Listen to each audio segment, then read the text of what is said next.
Alors, il va falloir choisir sur quel objet vous mettez un fond de couleur, celui-là ou celui-là, avec la flèche noire. Ceux qui ont des groupes composés de plusieurs formes à l'intérieur, le fait d'utiliser la flèche noire sélectionne toutes les formes à l'intérieur, donc il n'y a pas de problème. Et alors, vous avez ici les cases qui concernent le fond et le contour. Vous mettez la case de fond en avant-plan si vous voulez modifier le fond. Alors, dans Illustrator, vous ne devez pas choisir les couleurs à la manière de Photoshop. C'est-à-dire double-cliquer sur l'échantillon de couleurs dans la palette des outils et utiliser le sélecteur de couleurs ici pour choisir les couleurs. C'est très mauvais. Il ne faut pas faire ça. D'accord ? Il vaut mieux utiliser le nuancier. Et ce sera expliqué pourquoi après, quel est l'intérêt. Donc on va aller chercher le nuancier. Menu fenêtre, nuancier. Dans le nuancier, vous avez déjà plein de couleurs. On peut choisir que les vignettes soient plus grandes si on veut, parce que c'est un peu pourri comme ça. Allez, on y va dans le menu de la palette. Dans le menu de la palette nuancier, affichage par vignette moyenne. Voilà, vous avez déjà des vignettes un peu plus grandes, c'est plus sympa. Quand vous mettez une couleur, eh bien, elle va se mettre sur l'objet qui est sélectionné. Voilà.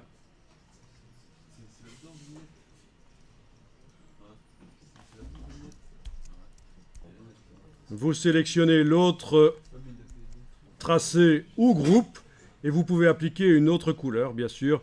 On peut aussi créer ses propres couleurs. Il faut savoir qu'ici, ce sont des couleurs CMJN, toutes celles qui sont là. Quand on survole, l'infobule vous indique que c'est des couleurs CMJN. Mais techniquement, il serait possible de mettre des couleurs RVB.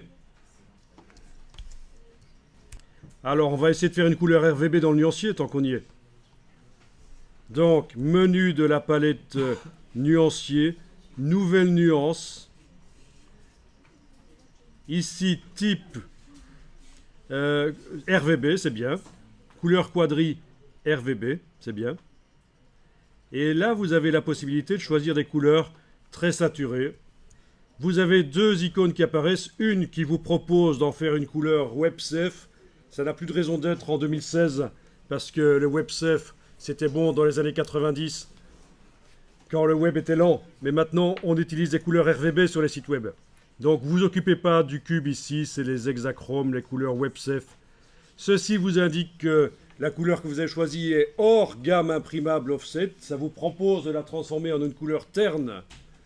Ne faites pas ça non plus, ça n'a pas d'intérêt. On a dit que l'intérêt, justement, de faire des documents RVB, c'est que quand on va les afficher sur écran, sur tablette, sur smartphone, ils seront bien vifs.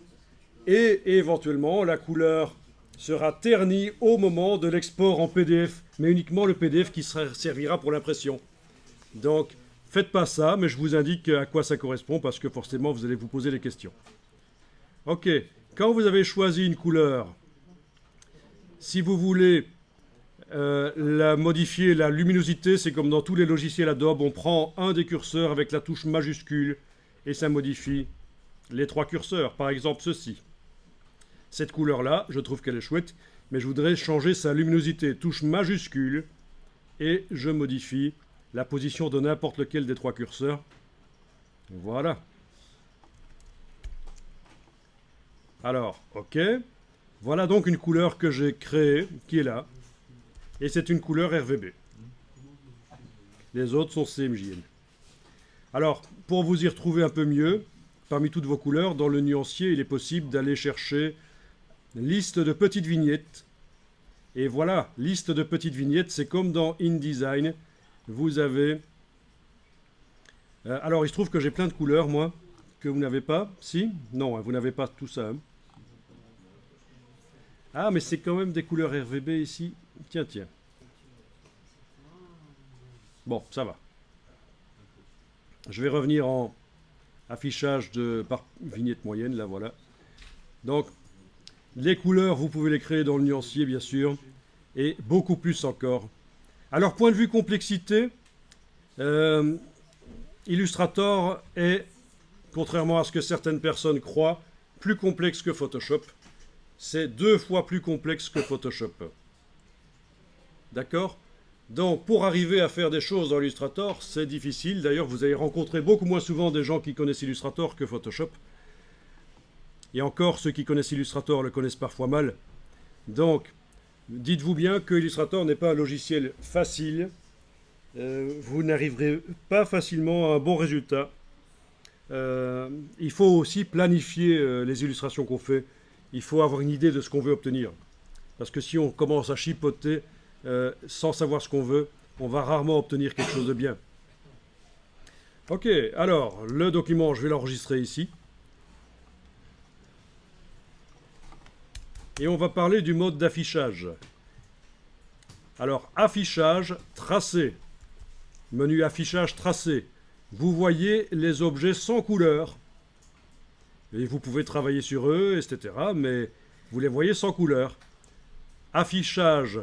Alors, affichage, si vous avez une carte graphique qui le permet, qui est compatible Adobe, vous avez l'aperçu GPU, c'est-à-dire utiliser les processeurs de la carte graphique, ou l'aperçu uniquement CPU, c'est-à-dire le processeur central. Donc, il vaut mieux, en général, choisir GPU. Parfois, ça bug un peu, mais c'est plus rapide en général, si vous avez l'occasion. Parce que parfois, sur certaines machines, il n'y a que aperçu qui est indiqué. On ne précise même pas, est-ce que vous voulez le GPU ou le CPU? Bien.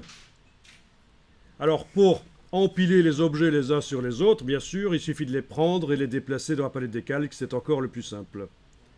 D'accord? Pour empiler les objets les uns sur les autres, palette des calques, vous pouvez faire passer l'un au-dessus de l'autre. Bien.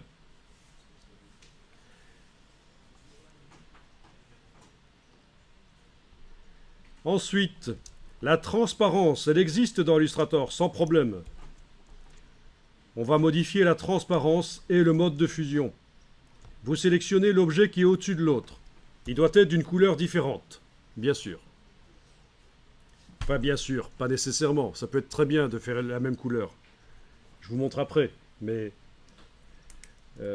ici, on va faire l'objet du dessus d'une couleur différente. Et vous allez chercher la palette transparence. Menu fenêtre, transparence. La palette transparence vous permet de modifier la transparence, dans ce cas-ci, du fond, puisqu'on travaille sur le fond. Voilà, vous pouvez diminuer et on a la couleur transparente. Si on clique à côté, on voit mieux ce que ça donne.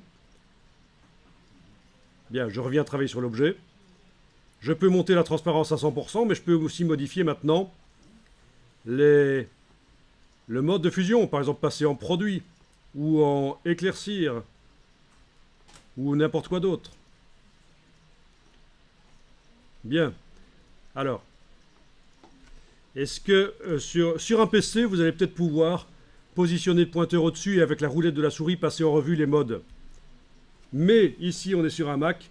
Et il va falloir ruser, je pense, pour arriver à changer les modes. Si vous trouvez, vous me le dites. Parce que le raccourci qui fonctionne dans Photoshop, pour changer les modes de fusion, majuscule plus et moins du clavier, n'a pas l'air de fonctionner ici. Donc je pense qu'on va devoir faire créer son propre raccourci pour changer les modes de fusion. Sinon, on clique sur la fenêtre. Donc si tu cliques sur la fenêtre avec la molette... Ah, ça marche aussi sur le Mac. D'accord, je n'avais même pas essayé. Ils ont fait en sorte que ça marche sur le Mac. D'accord. Donc le raccourci clavier que je comptais faire, on ne va pas le faire finalement. Parce que dans cette version-ci d'Illustrator, ils ont implémenté la roulette de la souris comme sur le PC. Par contre, dans Photoshop, je ne crois pas que ça marche sur le Mac, ce truc. Hein. À tester. Bon, ben c'est bien. Si vous survolez avec la roulette, ça change rapidement de mode. Parfait.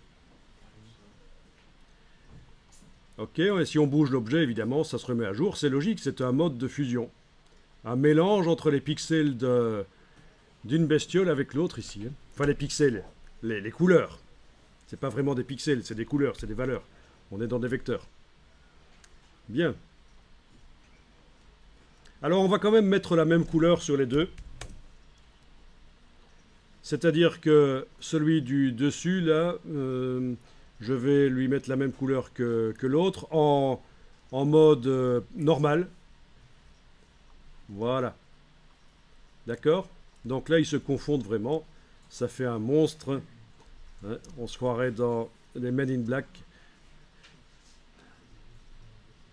OK. Et sur celui du dessus, pour le différencier de l'autre, je vais lui mettre un contour. Donc, toujours celui du dessus qui est sélectionné, qui est la même couleur que celui de derrière. Je vais indiquer maintenant que je vais modifier le contour. Et je vais lui mettre un contour blanc.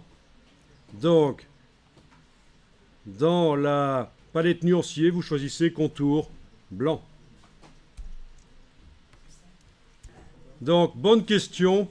Pour repérer la couleur du nuancier, il suffit de sélectionner l'objet, de repérer où est la couleur, elle est encadrée. Ensuite, vous sélectionnez l'autre objet et vous cliquez sur cette couleur-là. Et voilà, c'est fait. Et donc là, j'en étais à modifier le fond, j'ai mis le contour, j'en étais à modifier le contour, j'ai mis un contour blanc finalement.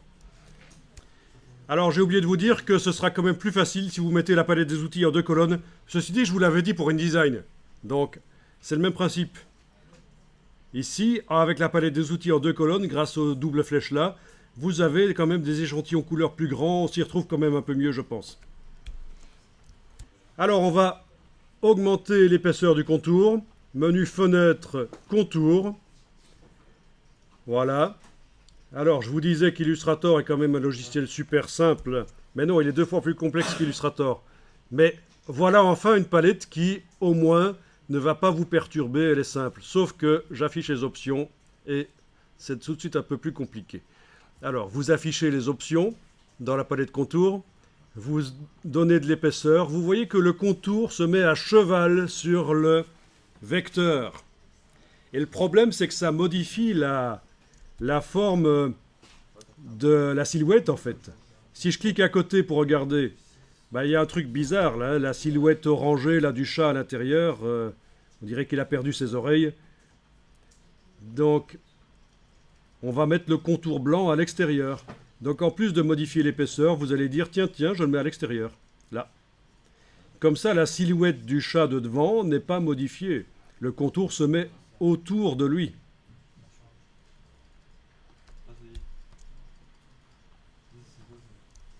Mettez bien la transparence en normal 100% dans ce cas-ci, parce que ça ne nous intéresse pas que ça se mélange. Par contre, le contour, on a mis un contour blanc à l'extérieur. Et alors, si vous cliquez à côté, vous avez en fait créé un premier logo en quelque sorte. Ce genre de choses, ça peut s'appeler un logo, figurez-vous. Quand vous avez des choses comme ça, fort graphiques, ça peut être tout à fait un logo. En une couleur, c'est important quand on fait un logo qui puisse en une seule couleur être reconnaissable et visible. Bon, bien sûr, c'est pas hyper génial, mais ça, c'est quand même pas mal. Ok. En une seule couleur, on arrive à montrer 2 objets qui sont superposés dans la réalité grâce au contour. Alors il faut savoir que autour de nos bestioles, là, c'est de la transparence. Et nous, on vient de mettre un contour blanc. On va demander d'afficher la transparence, parce que par défaut, dans Illustrator, elle ne s'affiche pas. Il vous montre la transparence en blanc. Affichage, afficher le damier de transparence. Et c'est là que vous comprenez pourquoi il ne vous montre pas la transparence en permanence, c'est parce que c'est vraiment atroce pour les yeux. Et là, vous voyez qu'on a un contour blanc et c'est bizarre, mais on va voir comment s'en débarrasser. Donc, je suis en train de vous expliquer en quelque sorte comment faire facilement des logos. Alors, le damier de transparence, on peut quand même le modifier. Fichier, format de document. Fichier, format de document. Grille grande. Couleur moyenne. OK, vous avez déjà un damier un peu plus acceptable. Donc c'est dans Fichier, format de document, grille grande, couleur moyenne, mais vous avez aussi la possibilité de rapprocher ces 2 couleurs, c'est-à-dire que la plus sombre, je clique, et je vais la faire un peu plus claire. Voilà, encore. Vous voyez que le damier commence à devenir doux.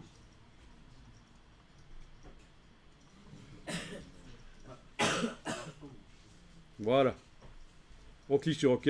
Et voilà, on a un damier plus acceptable. Malheureusement, ce ne sera que pour ce document-là, parce que les préférences, ben oui, c'était dans fichier format de document. Donc chaque nouveau document sera avec un damier qui fait mal aux yeux, sauf si le document de départ de type impression, celui qui nous servait au départ, là quand on a fait fichier nouveau, le modèle, vous le mettez à jour pour qu'il ait un damier comme ça. C'est techniquement possible, mais un peu plus compliqué. En tout cas, voilà, vous enregistrez le document et on va passer maintenant à la partie la plus importante du cours, c'est évidemment la pause.